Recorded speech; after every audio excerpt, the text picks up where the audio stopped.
guys, I'm in this little small town of Harrow where apparently there's a lot of cricket history here. This is the Harrow Discovery Centre. It's the home of Johnny Mullagh and the story of the first 11. So it's Victoria's oldest inland settlement. The Johnny Mullagh Interpretive Centre tells the story of the origins of Australian cricket and the first team to represent Australia abroad in 1868. The first 11 of 1868 were all but one Aboriginal and from the West Wimmera region. So let's go in and see and do a little bit of a tour. This is a very historic place. So here I am, I'm inside, and there's Josie. Hi Arnie, how are you? I'm good. Welcome to the Harrow Discovery Centre and my four-legged help. Yes, it's lovely to be here. So I'm really, really honoured.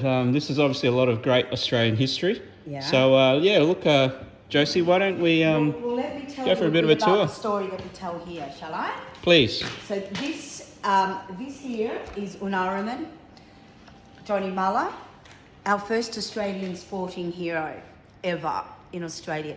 This museum tells the story of Unaraman, Johnny Mullagh, and the first 11 of 1868, who were the first team to ever represent Australia abroad. Okay. And he was the star all-rounder of that team, so in effect our first sporting hero. Yes. He was an Aboriginal man from this country, the Jadwajali Wodjabolic country. Okay? Okay. This room here in the museum tells the story of how it came to be that these men were living on their country, as they had been doing so for many thousands of years. Major Mitchell comes through, maps out the country around here for large sheep stations. Yep. And large sheep stations were set up. Now, by one means or another, these men that were living on their land were displaced, taken to missions or moved on, or some of them were able to stay on their land and get a job on the sheep station, Okay. either as a shearer or a stockman or a rabbiter or such like. Part of station life, whilst they were living on these large holdings, was sometimes on a Sunday or whenever in their downtime, they would scratch out a pitch in the front paddock and have a game of cricket. Right. And this is an early photograph of some Aboriginal men Wonderful. Look in at that. South Australia at the, just escaping me, Point Macleay Mission, which is on the Coorong, Okay. having a game of cricket.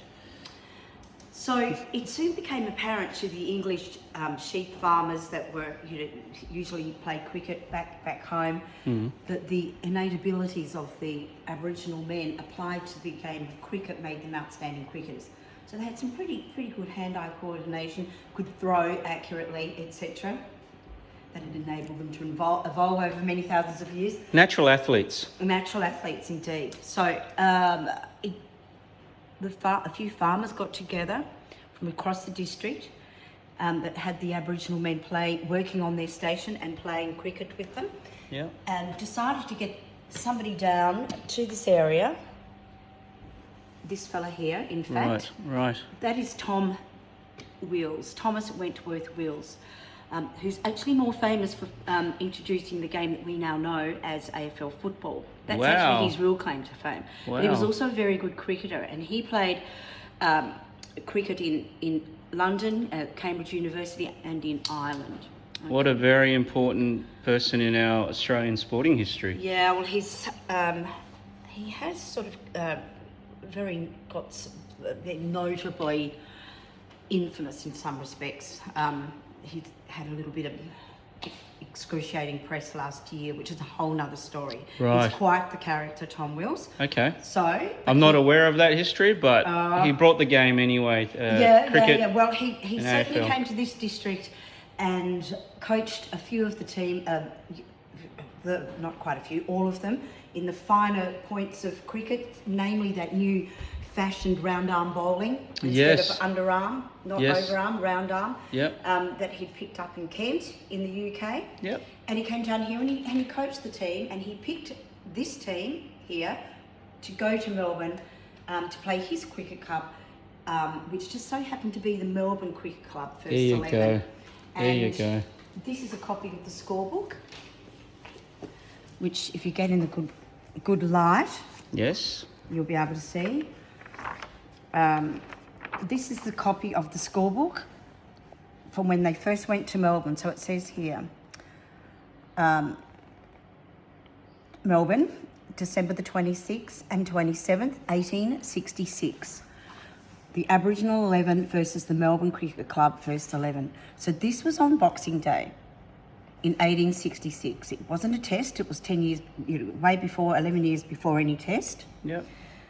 Look, they didn't do so well, but Mullagh did excel. And in honour of this game, we now have Cricket Australia have introduced the Mullagh Medal. Nice. And as a result of this game here. How was it? Scotty Boland. Oh yeah. He won that. He did recently at that Boxing Day test. I went to. Yes. Last year. I delivered the Mullagh Medal 2 days before he got it. Because unbelievable. That was you.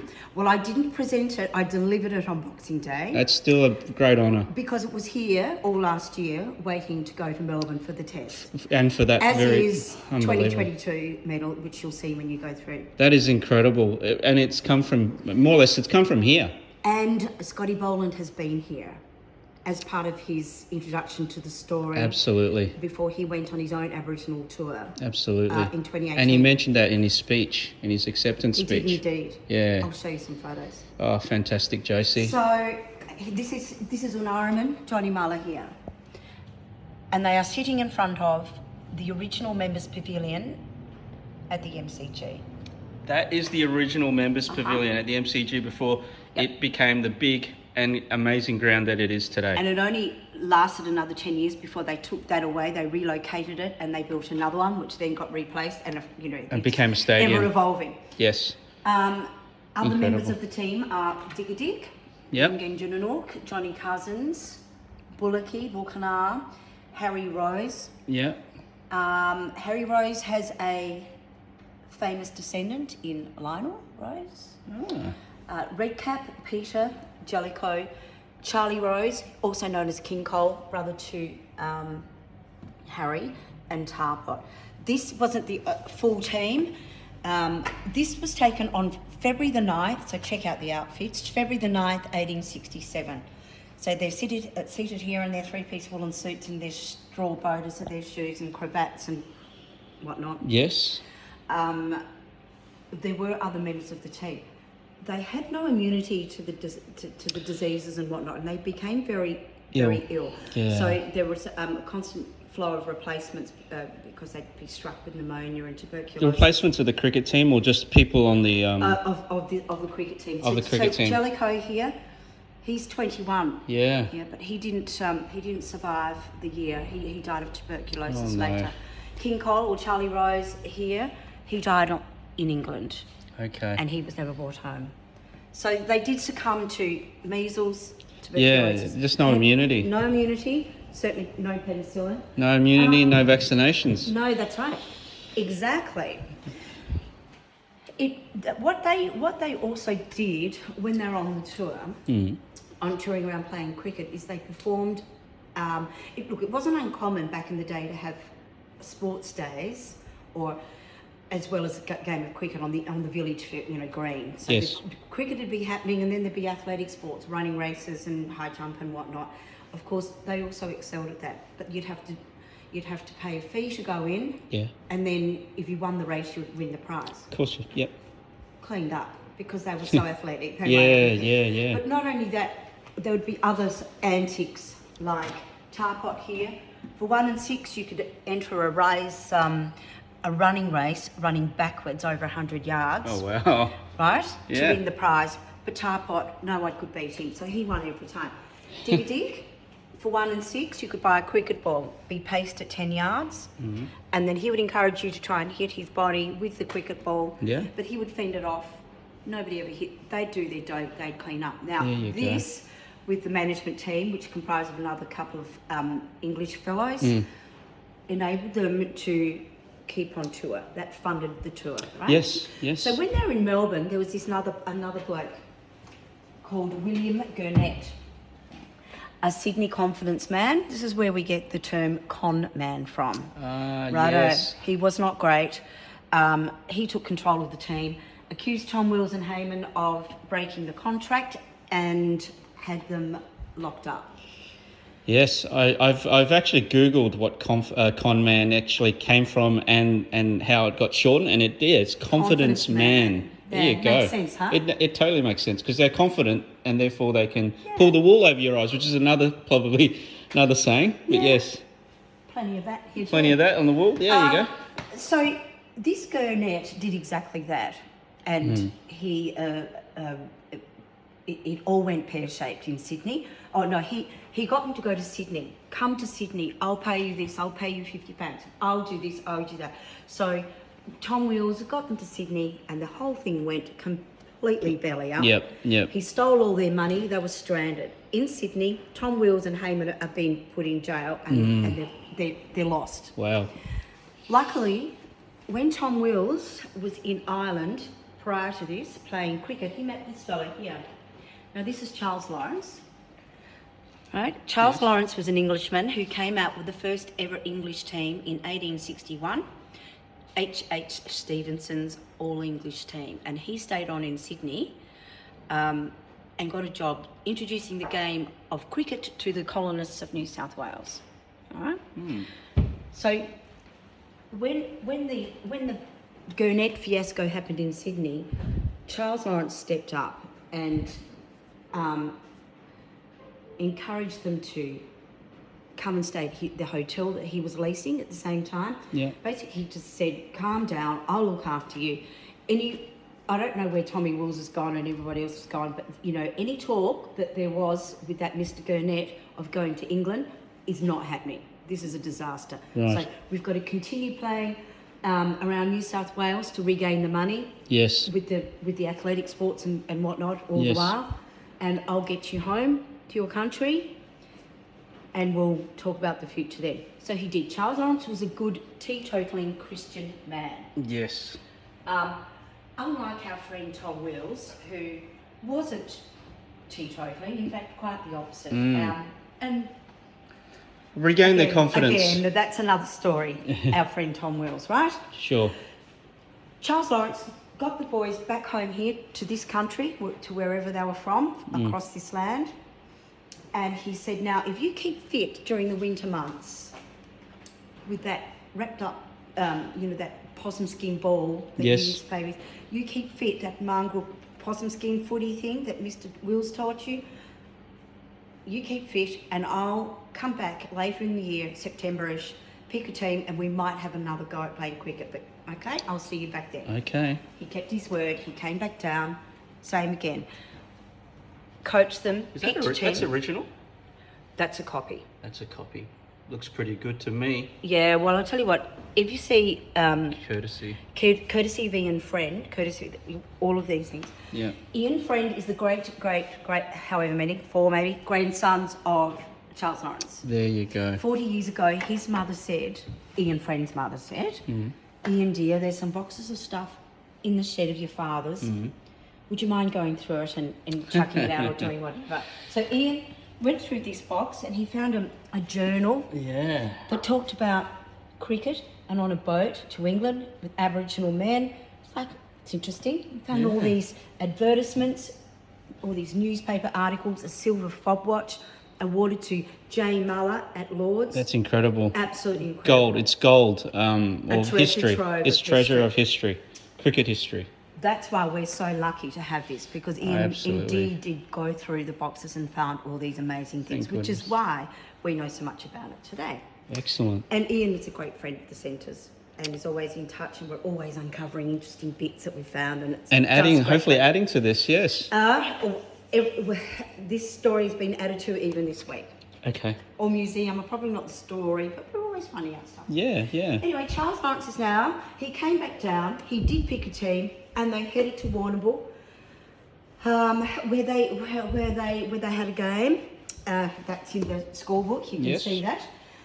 Meanwhile, the Central Board for the Protection of Aborigines has formed, and they are saying, oh, no, you are not, Mr. Lawrence. You are not taking these Aborigines from the colony. Last year, they died of tuberculosis, measles and whatnot, and this is all for your own sordid gain. Charles Lawrence is going, look, really and truly, he was a cricket tragic, if you like. He just wanted to play cricket. Yes. He said, we just want to play cricket. I'm looking after the fellas, and there's... Yeah, yeah. So he's basically not listening, can't hear the central board for the teacher, right? And he organises a couple of the games down in Corio, down in Geelong. Yeah. Which actually, incidentally, Tom Wills comes and captains the Corio team against his old Aboriginal team. Yeah. So that's in. This is a fabulous. I'm going to you're get right. out of the shadow. If you have a good look at this, this is all the Aboriginal, the sports afterwards, which are hysterical. That's advertising the cricket match in mid-October, and they're all the sports afterwards. So clearly a long card of activity to earn the money, because they were planning to go to England. Yeah, yeah. There was a lot of dedication for quite some time, especially after the Tom Wills incident. Tom Wills is now out of it. Yeah. A good thing. Yeah, yeah. Okay, probably not the best. Yeah, yeah, absolutely. A few different bats. So it was after this game here in Queenscliff Yes. that authorities are after him still, can't hear you, all we want to do is play cricket. Yeah. So Charles Lawrence, after this game at Corio, took the team to Queenscliff. We'll go and have a game of cricket, do whatever, look at the sights, and maybe we'll go for a spot of fishing. So Charles Lawrence took them to Queenscliff, and they indeed did get on a boat and go fishing, and that boat ended up in Wollongong in New South Wales. Okay. So under the guise of going fishing, right? They sailed out through their heads under the nose of the Central Board for the Protection of Aborigines, and it was like, yeah, we're out of here. See you later, sunshine. And they ended up in New South Wales, where there was no Central Board for the Protection of Aborigines. There you go. So they played the summer of cricket out, 67, 68 in New South Wales. Picked up a couple of cricketers from there, Tupeni and Charlie Dumas. And they set sail for England on February the 8th, 1868. Wow. So that is when we now hop on a boat. How you sea legs, Arnie? We're about to hop on a boat, and we're going to I'll try my England. best. I get a bit seasick. Okay, well, I don't know how you're going to go, because it's going to take us 3 months. Oh, wow. That's incidentally, that's about how long my road trip is around Australia at the moment. I'm day 4. I hope you don't get car sick. I don't get car sick, got seasick. But the seasick business, let's give it a go. I'm brave. So they set sail on the Parramatta on a wool clipper sailing boat. Yeah. That is it there. Dodging icebergs all the while. Yeah. Right? All aboard. Just saw my shadow with my Pint Cricket Club hat on. I'm proudly wearing it. You and I would have been able to fit in the beds. No, this is great. Look at this little museum. Heave away, bosun, and we shall proceed under topsails alone until we clear the heads. It is actually quite compact through here, Perhaps mine. and all dogs aboard. And your attention.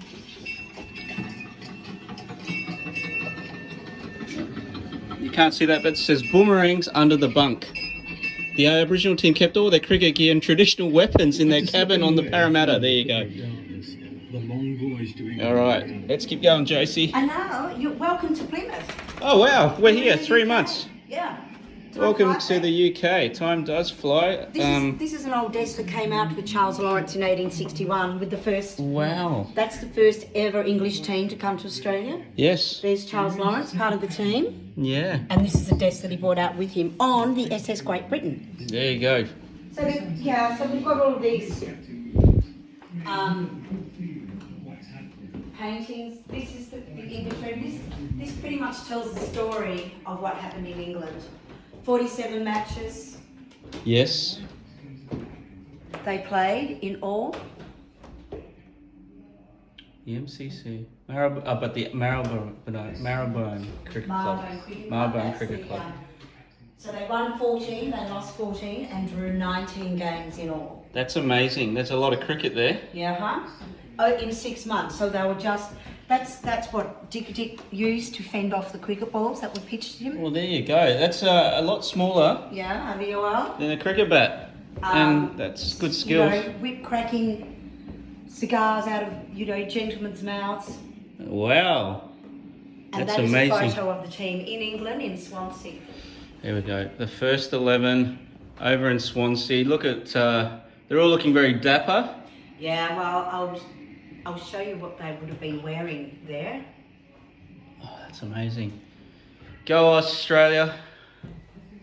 So in here, Wow, there's a lot of stuff here. We simply can't cover everything, but I'm proud to be on this tour all the same. we had a meeting in here last night, so there's stuff everywhere. Yes. These are replicas of the uniforms that they wore. The Wow. English couldn't tell them apart, so they had to do Different colour wear hats. different colours. Right? Caps. There you go. But so Inara and Johnny Mullagh was a navy. Red cap. What colour do you reckon Red Cap wore? A red cap. No, they put him in black. So Oh. red cap. Right. There you go, red cap. Red cap. Wearing a or black cap. one. Yep. Peter wore it looks like a really close to the baggy green that we have now. Yeah, a little bit more teal. There you go. Dick wore yellow. So they all have their different colours and such, which is what you're going to see later. Yes. When you see the scorebook has actually got a page at the front Yes. that has their name and the colour that they're wearing next to it for the scorer, Yes. so Yes. they could Yes. tell. Yes. Now, this exhibition here, jumping forward to 2018, Cricket Australia decided to send a team to commemorate the 150th anniversary of this team. Yes. So they picked a Aboriginal squad, a men and women's squad. Yeah. You'll see this is Peter Cooley, their team manager. Mhm. There's a bloke there that looks pretty good. Scotty Boland. Yeah, and Nick Boland. He's is right there. There. So they both came here. They'd not long learnt of their Aboriginal Ancestry or history. Yep. not long before this, but of course they went on the tour and were very successful. These have been recreated from an original photograph or poster that was made back in the time, and you'll see plenty of replicas of that around here, but I'm also going to show you the original photograph. Fantastic. Yeah. Please. So here we go. The photo of them in Swansea Yeah, was they're trying to recreated. There's replicate. Scotty and Nick. Scotty and Nick represented there was brothers, the cousins brothers, Grong and Yellonak, in the first 11. So the two brothers represented them. So they're recreating there. But this is a photo of them in Harrow, Scotty and Nick in Harrow in 2018. Here's a photo of the squad members that came out the front. Yeah. And then Scotty having a bit of a bat on the front pitch out the front of the Discovery Centre here. So the relevance of him then going on and winning the it was massive because exceptional. that was you couldn't script it. No, that's exactly You couldn't what I script it. said. And let me tell you, it was pretty much going off when he won that here. Oh, you can imagine the whole town of Harrow, Especially me. especially of Yeah, course you I was- would have been you're very emotional. Can you see? I can see you already. I'm trying to. This is where you can sit and watch a DVD that for 15 minutes that Gives the whole nutshells, which you're welcome to do. But Yeah. anyway, these going back to Ian Friend opening the boxes. These are the sorts of things that were in there. Things that were Amazing. made in England on the tour. This is the fob watch that was awarded to Johnny Mullagh at Lord's. Well, It's in that box. these things obviously one of a kind, one of Yeah. one. You cannot No. get them ever again. Unfortunately, as I said earlier, King Cole, Rivercoy, died in England, and Charles Lawrence wrote him a eulogy Yeah. with cricket terminologies, which was quite beautiful. Yeah, that is really lovely. And that is in the box of stuff. the box of The stuff. box of stuff. Incredible. Don't go in there because it'll activate voice, and that won't. Yes. So you'll see the photo. This is Charles Lawrence, the cricket tragic at the age of 71. Oh, there you still go. in his mind, still going. Spring chicken. Yeah, I know. He was. Ian Friend has also got that bat. He has got that bad as well. Look, again, it's just also close and personal. There's no fanfare. He found it. What is it? A basement or something? Here you go. You might want to look at all this stuff, and the rest is history. All there. The rest is And then history. there's just some old school interactive. Yeah, no, I love it. It's There's great, no touch screens here. great for the kids and the old kids as well. Very old. That. How do I do a leg cutter? Exactly, all that stuff. Yeah. So there's. Oh, wow. So this composite photograph was used to make posters that they Yes. sold to fund the tour. So I'm just going to get you to come through here, and I'm going to show you something. It's a bit hard to see, but that is a very rare and original photograph. Wow, that is the original. That is the original. And it is fading. That's why Yeah. it's so important that that was made. Yeah. Oh, wow. So we have a GoFundMe campaign to raise Yes. funds. What do you think this is worth, Arnie? I'm going to say the usual thing is say it's priceless, so therefore you can't put a price on it. We but do have some priceless things here, but this photograph is worth $25,000. I can imagine. So we're already up to about 16,500, 17,000. Yeah. So look, guys, I'm going to take a photo of this, and as many people as possible, let's donate to this wonderful place. But more importantly, to keep the legacy going for such an important part of history. We missed out on the opportunity to purchase a photograph a couple of years ago.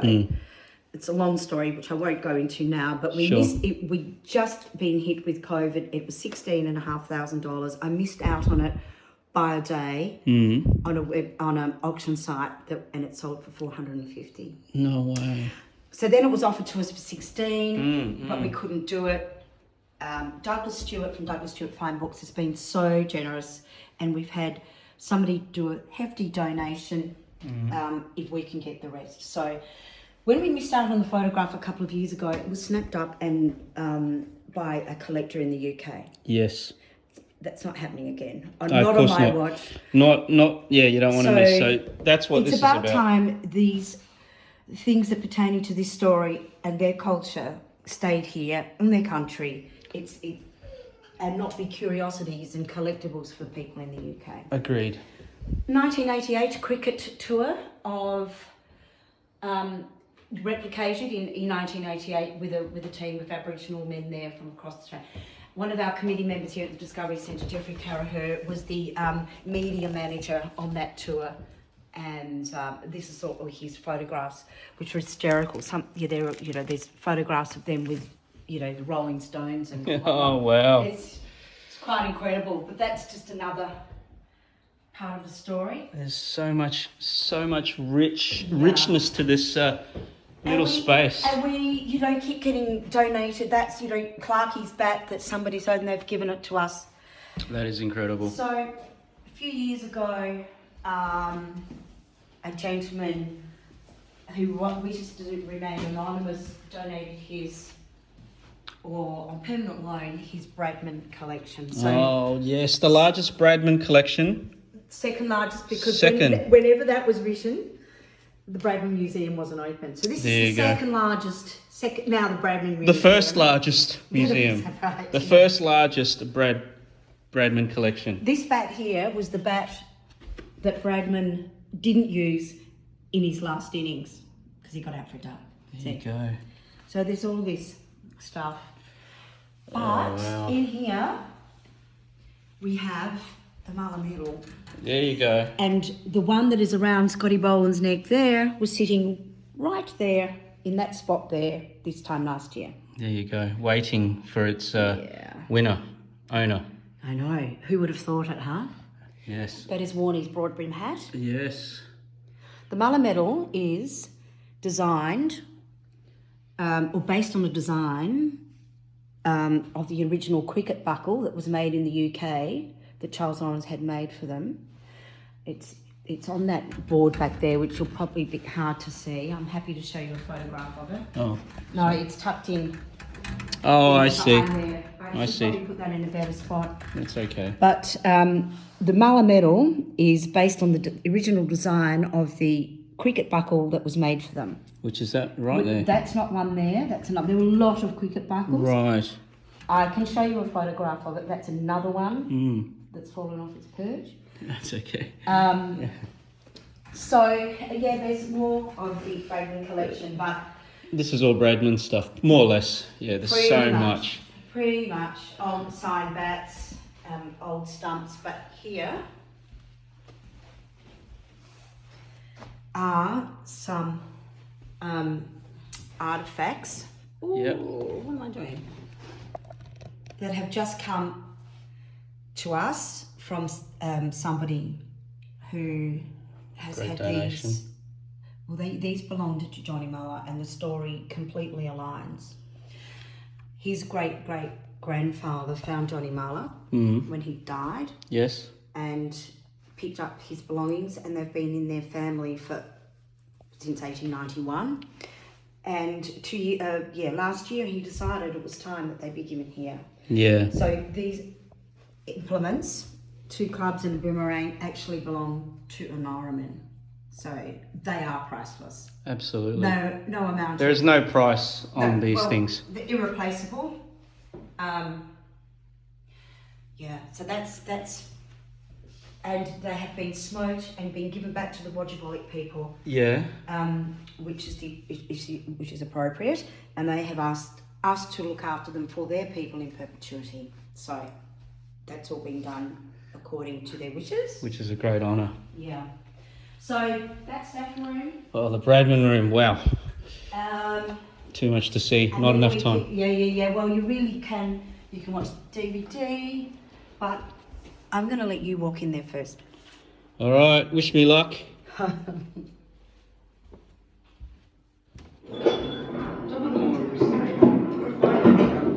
It is, Mr. Heath, it is indeed, but I wasn't sure to arrive this morning.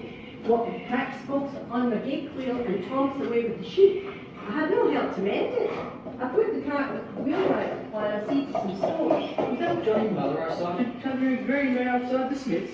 He's a kind soul, yes, poor Johnny.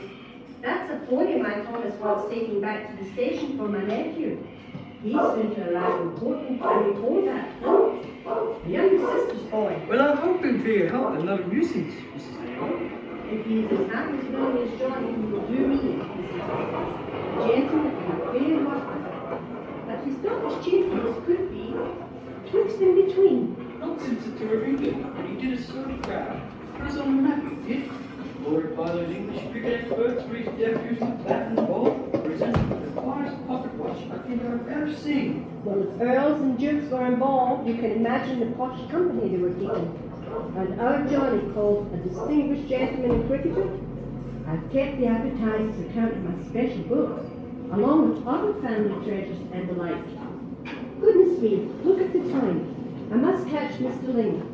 The Chinese grow the most delicious green beans down by the river. Good luck with your people, Mrs. Hamer. And that nephew, I hope he's a good one. Thank you, Mr. Heath. And if he's not a good worker, perhaps Johnny can teach him some cricket.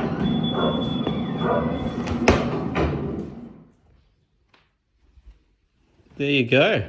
There you are. That was really, really nice. So much going on here. I know. And then we get these little things that aren't pertaining to cricket but to the area. But Yes. fast running out of room for all the things that... Actually, one of our latest donations... There's the manager. I didn't actually catch that, Ruth. Yeah, he's at morning tea. One of our last... Back in the Bradman room, not that it's a Bradman bat. But it's in here because it's a centenary bat, 1977 Test centenary, signed by the Australian and English team. So we keep accumulating All these things. memorabilia. Yes, but we're running out of room. Yes. We're running big time out of room. So look, that's pretty much the bits that tell the story. There's a lot of reading to be done. But that's it in a nutshell, basically. That has been really, really wonderful. There's so much to absorb here. Yeah, there And is. there's probably future visits from me just to really go for a real quiet walk. Just to take your time, Exactly. get a cup of coffee at the front desk and walk your way through reading. These are original letters of the Central Board for the Protection of Aborigines that I was talking about before. Saying no. Writing, saying, look, we've got to stop this nonsense. And look, and in one respect, they had a point because they had been getting... They're the rules or whatever they were. Unwell. But at the end of the day, if they didn't take those risks that they took, all due respect there, the game of cricket or what could be here in this country could be very different. Who would know? Who would know, what exactly. would evolve? Big what if. And then we come back here, and then what happened afterwards? Well, what happened afterwards was really sad, because they came back to Australia and they were just left to go back to their country. They've changed dramatically since that they had left. In a year, right in the year, the Aboriginal people had been mustered up and taken to missions. They weren't living on their country. It was pretty sad, and they'd been introduced to alcohol, and they were just brought back to country and virtually dumped. Yeah. And they didn't return to their lifestyle, their life, or their culture. Right. Yeah, there wasn't. Of course, compared to all the they were kind of used, I guess, which is sad. I mean, the way that things are done today versus then, it does make you quite sad. It's all part of history, but hopefully we can all learn from all that. And then just a bit about some other Aboriginal players over time. Gilbert bowled Bradman. Bradman accused him of chucking. Right. Gilbert definitely should have been picked to play for Queensland, but never was. Right. Tours end. So every year, I don't know where you're going to be next year, Arnie, on the March long weekend, but we have been playing the Johnny Mullagh Memorial Cup. Yeah. We're a Aboriginal team versus a non-Aboriginal team. The Mullahs versus the Glenelgs. Yes. And it's just getting better and better. It is. Are you talking about the quality of the cricket, or just the whole event? The whole event is more a camaraderie. Yes. Acknowledgement of the game, teaching the young ones coming up about the story. A lot of banter. It's a lot of fun. And Graham Yallop, Australian Test captain, came and played in the team this year. Yep. Which was fantastic. And he's coming back next year and bringing some first-class mates there you with go. him. So well, we can't wait. The profile of it since Scott Boland won the medal, Absolutely. Hopefully, will attract a lot more Indigenous and, like you say, first-class cricketers and beyond. Even former first-class cricketers. Exactly. And we had a fellow, if you're wondering what this lump of wood is, the beginning of a cricket bat. Yeah, exactly. So we had recognise out of some willow, and he set up a stall at the Johnny Mullagh Cup this year, exhibiting how to make a bat. And he made this bat, which was then painted by Auntie Fiona Clark, who was a descendant of the Cousins brothers in the team. And this is the perpetual trophy now for the Mullagh maximum hit. So there's a big hit competition on the Johnny Mullagh Cup Day. Okay. Because down at the Johnny Mullagh Oval, down the road, where he once played, he hit a 6 from the pitch, and there's a cairn halfway up the hill on the other side of the road from the oval to mark where it landed. Wow. So that was the first Mullagh maximum hit. There you go. And there's now a competition to do that, and that's that trophy. So look, there's just, Ian Chappell. Ian Chappell. I saw a couple of Ian Chappell things in here. Yeah, there's a bat signed by, Look. So those sorts of things just keep rolling on in, and that's right. That's fantastic. So, there's so much to absorb, and I'm so grateful. I'm lost for words. This is such an historic place, and I'm so glad that I've been able to come here. It's such an absolute privilege. It's an absolute privilege, and your commentary, 10 out of 10, outstanding. Oh, thanks, honey. I've said it a few times. Second Had a bit of to none. But look, you guys haven't seen a lot of me, but I'm just wearing my Pint Cricket Club just to represent my cricket club here, but just to represent all the cricket lovers around the world. Just on behalf of all of us and all cricket lovers of the world, yes. Thank you for this tour. I certainly will be back. And please donate to that GoFundMe campaign, because let's give as much help as we can to this It would very be really, special place. really amazing to keep that photograph in Harrow in the museum.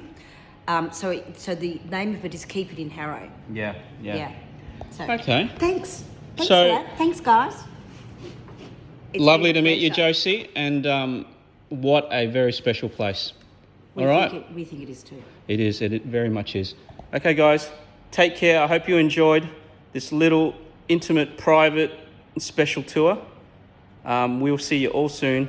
Remember to be kind because it's free. Take care. Cheers.